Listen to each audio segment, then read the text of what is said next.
Antarctica might not be the first place to look for a mountaineering adventure. Thousands of climbers around the world, though, focus on famous peaks like Mount Everest, K2, Denali, and the Matterhorn. But only a handful have tried to climb the isolated and frozen granite walls at the bottom of the world. Only on CBS This Morning, we're introducing you to the North Face climbing team that took on the chilling challenge to summit 6 mountains in Antarctica. We're going to Antarctica. Oh, yeah.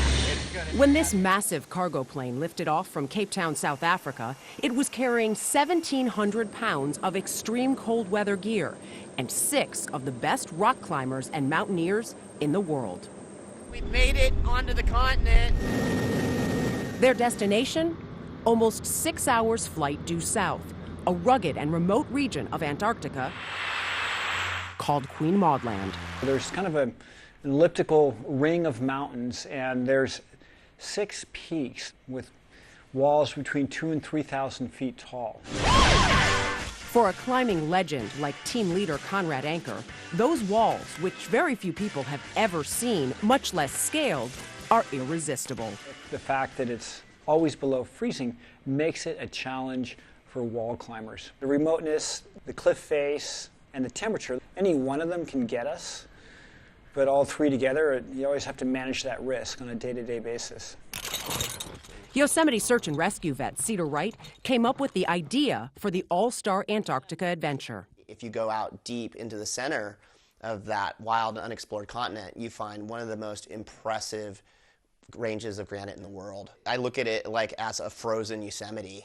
Each of these formations is at least, if not bigger than El Cap. It just kind of takes all the skills that we've learned in places like Yosemite and brings them to this really wild and severe environment. Yosemite and its sheer granite monster El Capitan is the most famous training ground for expeditions like Queen Maud Land. And no one has conquered El Capitan like Alex Honnold. This past June, he achieved the holy grail of rock climbing, a ropeless solo free climb up its 3,000-foot face. His biggest challenge in Antarctica? Temperatures hovering right around freezing and below. My lips aren't too chapped. Life is good here in Antarctica. When you first touch cold rock, your fingers will get numb, but then after the initial numbing, blood rushes back to your fingers. It really, really hurts when the blood rushes back into your fingertips, so it makes you want to scream and makes you feel sick. Let's see how cold it is. Cold. Jimmy Chin's long career has acclimated him to the cold. This is my happy place. But that happens when you accomplish feats like he did in 2006, when he skied off the summit of Mount Everest. Nice one, Jimmy. It might seem all downhill from Everest to Antarctica, but for Chin, none of it would be possible without El Capitan. You have to be really comfortable on El Cap in order to go down and think about climbing in Queen Maud Land, because you drop the temperature from 70 degrees to -20, and then you put it in someplace that's totally inaccessible and remote. The stakes become quite a bit higher. Yeah! The stakes for Anna Pfaff and her climbing partner, Savannah Cummins, are even higher. They're the only women on this expedition, which is the sort of journey that typically is all male. They hope the trip helps them move the sport forward.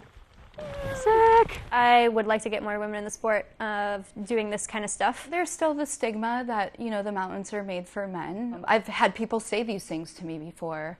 And what it's done to me is it's just made me want to try harder. Anna and Savannah are every bit as capable as the dudes on our team. Everyone should go to Antarctica and climb a big wall, or 6.